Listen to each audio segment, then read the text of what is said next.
Welcome to Overtime Heroics. I'm Mason Shatwell, and joining me today is Cage Warriors middleweight Matt Bonner. How you doing, man? Very good, thank you, mate. How are you? I'm doing very well. Like I said off camera a moment ago, a big congrats on your dominant win, I guess, against James Webb at Cage Warriors on Friday night. Yeah, thanks for that. I was really hoping for a finish. Obviously, James Webb was the ex-champ, so I thought if I get the finish, I'll make a big statement, and I think I did that. How did the fight with James come about? Did you ask for James, or was that what Cage Warriors offered to you? I asked for James after the Joe Smith fight, and then I believe I think he's setting up his own gym, and he was setting up another. I think it was like a flotation therapy business with his missus as well. So I assume that's why he didn't accept the fight. And then the Matt Inman fight came about, and I accepted that and beat Matt. And then I asked for James again, and luckily for me, he was available after Christmas. Yeah, obviously with James being the ex-champ, you've put a real dent now in the Cage Warriors middleweight division. You've fought some real tough guys across your career so far. You've fought, obviously, I know on Full Contact Contender, you fought the legend Sean Lomas, but on Cage Warriors itself, you fought Jamie Richardson, George Smith, Matt Inman, the former champ James Webb. Do you think Nathias Frederick is next for you? I think that's the only fight that would make sense after the James Webb fight. Yeah, for sure. I said directly after the fight, I got interviewed afterwards with Edith LaBelle, Graham's fiance, and I said to her, I believe I've already fought for the contendership. That for me, beating James Webb was for the number one contendership spot. Yeah. Any other fight after that for me doesn't really make sense, and it's probably a fight that I assume we'll turn down. I know Kent Kaufman beat Jamie Richardson the day before me, and I kind of see that fight happening in the future with me and Kent. But my direct fight after this, what I believe would be Nathias Frederick. Yeah, I totally agree with you because obviously Jamie Richardson on his last fight before Kent was against Nathias, he lost. And in terms of you saying it's a number one contender fight between you and James, I agree because obviously James lost the title to Nathias, won a fight, and then he was against yourself, and that, like you say, is essentially number one contender, and it should be. What do you see in Nathias's game that you could exploit?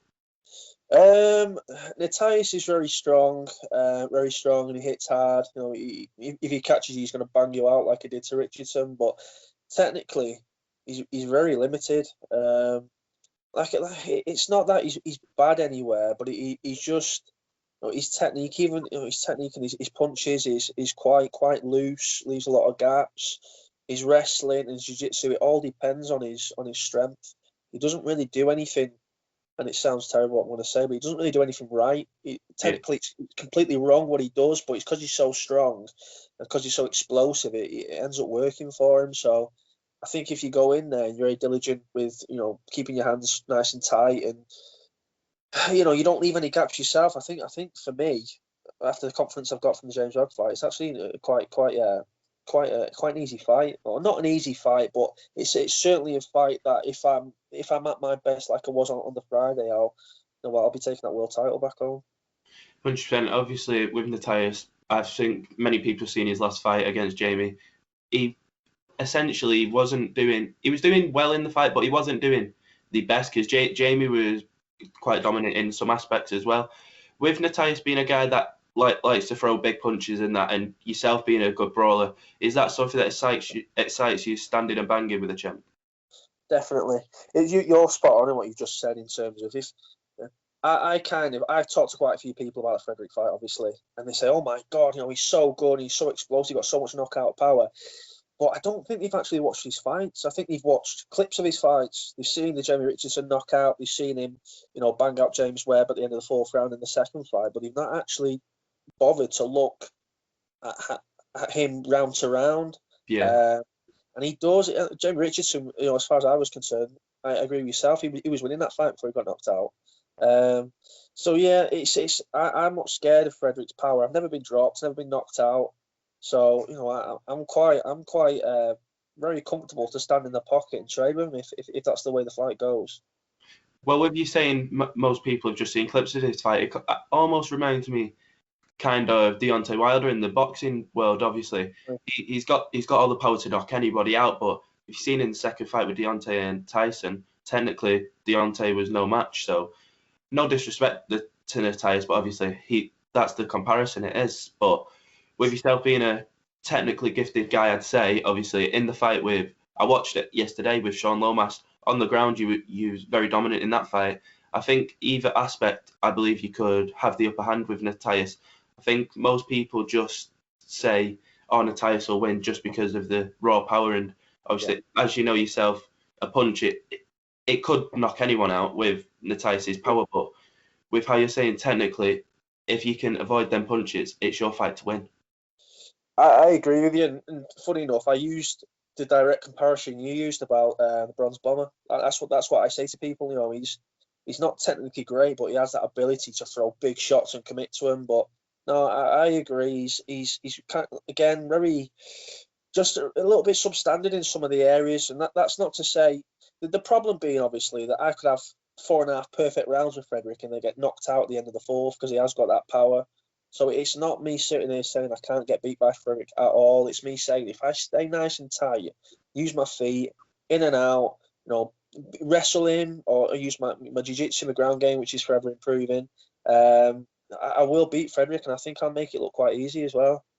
Well, the next Cage Warriors trilogy event, I believe, is in June. So obviously, if you get offered that fight, if you win the title, there's two ways it could go. You could obviously potentially defend it against Kent, or there's the UFC calling. And with Nathias being the champ, I think the UFC may be a bit wary of signing him just because of his age mainly, and obviously how he's performed with the knockout. He probably deserves one fight at least in the UFC, but I think the UFC are a bit wary of his age, and obviously you're a bit younger than Nathias, so I think the UFC would be keeping their eyes, especially the heavier weights. I think they want big European names within the heavier weights, because we've got in the UFC alone with the lower weight classes, you've got like the likes of Lerone Murphy, Mike Grundy, guys like that.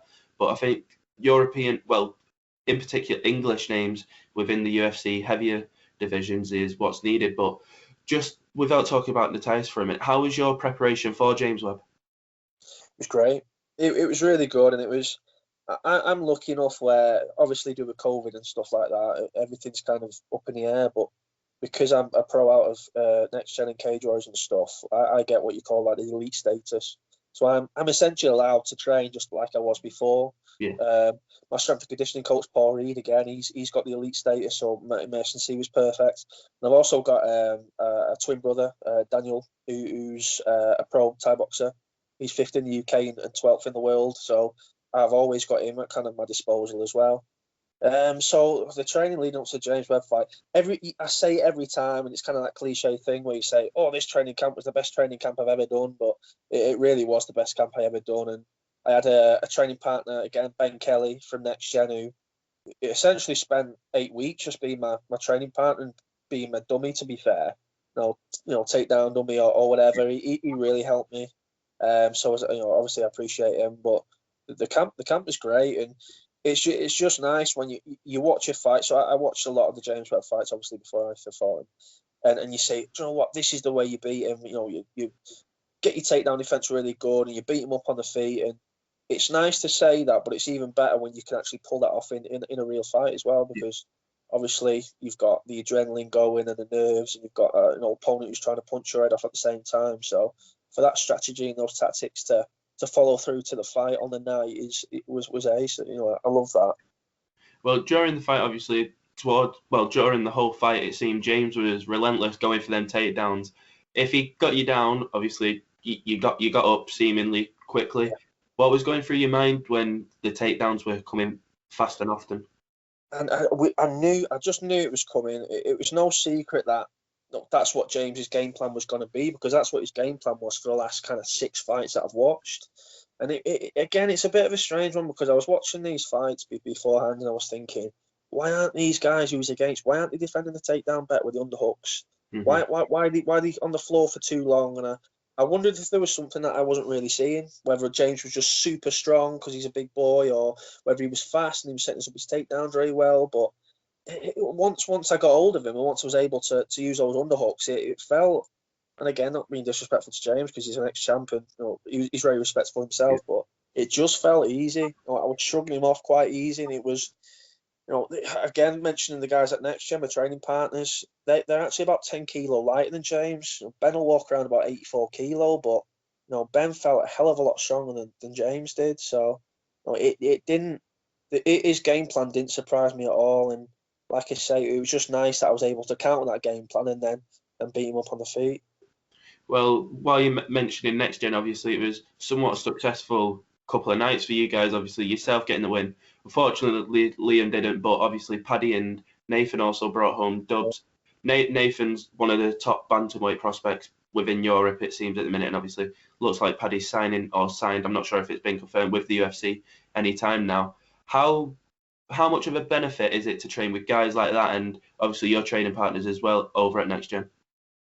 It's a big benefit. I mean, Nathan and even Paddy and Liam, they're a few weight classes below me, so I don't directly really train with them because they've got Next Gen have probably got the best bantam featherweights, lightweights in Europe in terms of Liam Gittins and Nathan, and we've got Adam Wilson, Fran, and loads of other people I've probably missed off, but I don't really train with them obviously because the weight difference is so much, but just in terms of having people around you, especially in the hotel, because you stay in the hotel with Cage Warriors for about 3 days. Yeah. These guys have got the same mentality. They want to. All they want to do is do well in MMA. There's no messing about in terms of drinking or drugs or anything like that. Leading up to a training camp, they're all very professional, and surrounding yourself by people like that is only going to kind of elevate your success. Really, the coaches are the same. The coaches are very professional. It's all their full-time jobs. So that's all they do, and when they're finished at the gym, they're going home and they're watching it on YouTube or they're working out tactics for the fights and breaking down fights. So to be surrounded by those kind of people is the whole reason why I moved over to Next Gen. You mentioned the 3 days at a time for the fights on Cage Warriors. Obviously, I believe you fought on all 3 trilogies at the moment, haven't you? That's right. First one in Manchester, past 2 in London. What was it like in the bubble for the 3 days that you was in there? I enjoy it. I know some people kind of lose their head a little bit and I want some fresh air and I want to be outside and going for walks and stuff, which is understandable, but I don't care. I like to just get there, focus on losing any weight that I've got left, which is minimal most of the time. Just chilling out, and I'll take my phone and mess about on that, or I'll take my Nintendo Switch and just chill out and just relax. I mean, I'm kind of quite of an introvert anyway. I like my own space and I like to be left alone for the most part. So for me to be stuck in a hotel room, it doesn't make much of a difference to me at all. I enjoy it. I'm just going to go back to the start of your career. How did you get into MMA in the first place? Well, I started with Thai boxing when I was 10 years old. Mm-hmm. Again, me and my twin brother, we started. We just finished football training. And it's not that we lived in a rough area, but there was certainly a lot of young lads around there at the time who, I don't know, maybe wanted a bit of a scrap here and there. So it was my mum's decision to take us to Thai boxing when we were younger. We did that for about 5 or 6 years. And then we eventually found out about MMA. And this is probably when MMA was around, but it wasn't anywhere near the powerhouse it was or is now. So I think we found out about it from watching The Ultimate Fighter. I think it was the Jens Pulver and BJ Penn season, which was a quality season actually. Yeah. And then I think we ended up finding out about Michael Bisping, and we ended up travelling down to train at the Michael Bisping's gym, which was the Wolf Slayer at the time, or it wasn't his gym, but where he fought out of, and that's kind of where we found our feet for. Again, probably there for about another 4 or 5 years. We loved it, and Dan came over to MMA, and then he eventually found his feet back in Thai boxing, and we've both been really quite successful in both areas, which is great. How did you start training with Next Gen? How did that come about, joining that gym? I essentially was training myself at the time because I went to Wolf Slayer and Wolf Slayer was burnt down, and then we had another guy, a Thai boxing coach called Brastin, who opened up his own gym, and so me and Dan went there, and then we ended up buying the gym off Brian, because me and Dan we run our own gym, our own MMA gym in Warrington, and so I didn't really have a coach at the time. It sounds really quite silly saying it now, and it was quite very naive from me, but I was fighting in Cage Warriors and fighting professionally, but I didn't really have a coach at the time. I would kind of nip in a different gym here and there, do some jiu-jitsu, and then I'd have Dan who would do my kind of Thai boxing pads and stuff, but I weren't even really sparring. And so I ended up losing 2 in a row. I fought a guy called Matt Madsen, who's in the UFC now, who was an Olympic silver medalist and a 4-time world Greco-Roman champion. And I lost that fight, and I ended up losing to Madass Fleminas as well in Cage Warriors. And it was after that I think, you know what, I need something to gain here. And my brother, funny enough, was telling me this for ages anyway. He said my brother ended up he's got his own coach in Wigan, and you know, that's why his career took off. But he said, Matt, you need to do the same as what I've done. You need to go and get trained by someone who knows what he's doing. Be surrounded by these guys, and have you know, really good training partners. So that's why I moved to NextGen, really. And yeah, it worked really well for me. My career's kind of took off, you know, from going there, and hopefully everyone can see that from the last 3 fights. Well, I feel like I've got to ask on this one. You mentioned Warrington and Wigan. Are you a Manchester boy? I'm from Warrington originally. Yeah. I'm from Warrington, yeah. Are you a red or a blue? In terms of, I'm not sure. You know, I used to, funny enough, used to support Chelsea. Oh. Yeah, my dad was a Chelsea fan. He used to use a football hooligan, my dad, and he used to fight for Chelsea and go down to London and have scraps and stuff over there. So we just kind of followed him into Chelsea, really, for whatever reason. But I can't say I keep up too much with the football these days, if I'm being honest. Well, I'm a Stockport lad, and I follow. I'm one of the Reds. But back to the MMA side. Obviously, we've spoke about Nathias potentially getting the title shot. Say Cage Warriors offer the title shot to Ken. Is there a name you want on the next trilogy, or will you wait for the title shot? I would wait. I would, as far as I'm concerned, and I'm hoping I'm not putting kind of words in Cage Warriors' mouth here, but I feel like the title shots I've already been told. It's not been told by them, but it's been suggested very strongly that I'll be fighting for the title in June.